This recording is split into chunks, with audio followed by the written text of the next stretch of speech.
शिक्षकांना माझे नमस्कार. माझे नाव अद्विका रवींद्र राठोड. मी इयत्ता 4थी मध्ये शिकते. आज मी तुम्हाला गुरुपौर्णिमेबद्दल एक गोष्ट सांगणार आहे. त्या गोष्टीचे नाव गुरु यशाचा मार्गदर्शक. गुरुर् ब्रह्मा गुरुर्विष्णू गुरुर्देव महेश्वरा. गुरु साक्षात परब्रह्म तस्मै श्री गुरुवे नमः. गुरु हा अंधारातून प्रकाशकडे नेणारा दीपस्तंभ आहे. गुरु म्हणजे काय?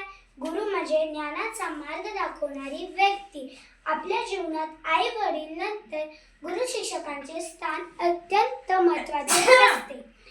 शिक्षक केवळ पुस्तक ज्ञान देत नाही, तर योग्य अयोग्य आणि जीवनात चांगले संस्कार हेच घडवतात. नमस्कार. आता मी माझी गोष्ट सुरुवातीला करते. एका दिवशी एका जंगलातून गुरु आणि त्याचा शिष्य चालले होते. मग सूर्यास्त पण व्हायला आलेला, अंधार पण व्हायला आलेला. मग तर शिष्य गुरुजींना म्हणाला, गुरुजी आता तर सूर्यास्तान पण व्हायला आलाय आणि हे पण अंधार पण झालेला आहे, तर आपण पुढचा प्रवास कसं करणार? तर मग गुरुजी म्हणाले की चल थोडंसं पुढे जाऊ, काहीतरी भेटलं तर आपण एक रात्र तिथेच काढून घेऊ. मग ते थोडंसं पुढे गेले. मग त्यांना एक झोपडी भेटली.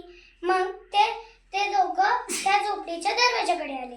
मग त्यांनी त्या दरवाजा थापवला आणि मग त्या दरवाजामधून एक माणूस बाहेर आला आणि मग ते गुरुजी त्या माणसाला म्हणाले की नमस्कार, आजच्या दिवस मला या घरामध्ये या झोपडीमध्ये राहू देतात का? मी सकाळ झाल्यावरच माझ्या प्रवासावरती परत निघून जातो. मग तो माणूस त्या गुरुजींना म्हणाला, स्वागत आहे तुमचं या आमच्या झोपडीमध्ये.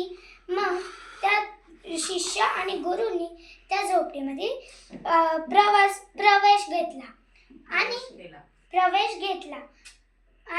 प्रवेश घेतला नंतर मग तिथे त्यांनी चाय पाणी पिलं, म्हणजे पाणीच पिलं. मग त्यांची चर्चा चालली की सांग बरं माणसा की तू तुझा संसार कसा चालवतो? मग तो माणूस म्हणाला, गुरुजी मी माझ्याकडे भरपूर मोठी शेती आहे.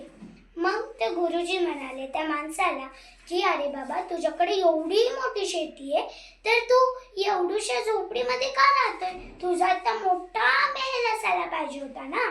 मग तो माणूस म्हणाला की गुरुजी माझ्याकडे भरपूर मोठी शेती आहे, पण त्याच्यामध्ये धान्य टाकलं तरी ते पिकतच नाही आणि मी माझा पुढचा संसार एका म्हैसवरतीच चालवतो. मग ते गुरुजी तसं ऐकून ते झोपून गेले. मग सकाळ झाली आणि गुरुजी उठले, पण त्यांच्यामधलं कोणच नव्हतं उठलेलं, फक्त गुरुजी उठलेले.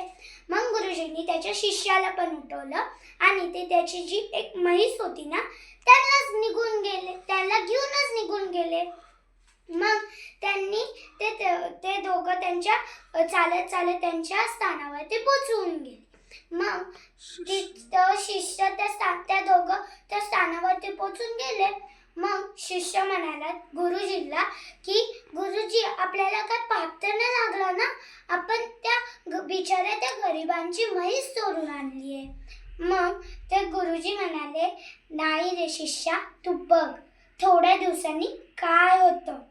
मग 4-5 वर्ष निघून गेले. तो शिष्य मोठा झाला, म्हणजे तो गुरुजी बनला होता. मग तो शिष्य मोठा झालेला ना, तर तो त्या गुरुजींना म्हणाला, गुरुजी मला आशीर्वाद द्या, आता मी मोठा झालो तर आता मी माझ्या मार्गावरती निघून जातो. मग असं म्हणून त्या शिष्याने गुरुजींचे आशीर्वाद घेतले. मग गुरुजी म्हणाले, तू जा आणि तुझा मार्ग चांगला ठेव, हीच माझी तुझ्याशी प्रयत्न आहे. आणि गुरुजी म्हणाले, माझा आशीर्वाद तुझ्यासोबत असणारच. मग असं ऐकून तो शिष्य पुढे गेला आणि मग त्याला लक्षात आलं, अरे बाबा, आपण तर पहिले एका गरीबाच्या घरी गेलेलो, आपण त्याची म्हैस चोरून आणलेली, आता त्याचा संसार कसा झाला असेल. मग तो आठवलं त्याला आणि मग तो त्या शिष्याची जी ती माणसाची जी झोपडी होती ना त्या गावामध्ये गेला. मग तो आश्चर्यचकित झाला की जिथे ती छोटीशी झोपडी होती, तिथे जो खराब शेत होता, त्या झोपडीच्या जागी मोठा महल होता.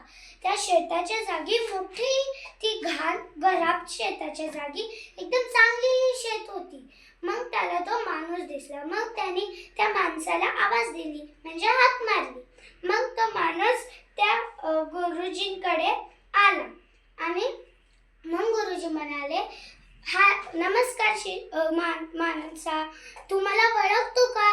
मी माझ्या गुरुजींसोबत तुझ्या घरी आलेलो एका रात्रीसाठी.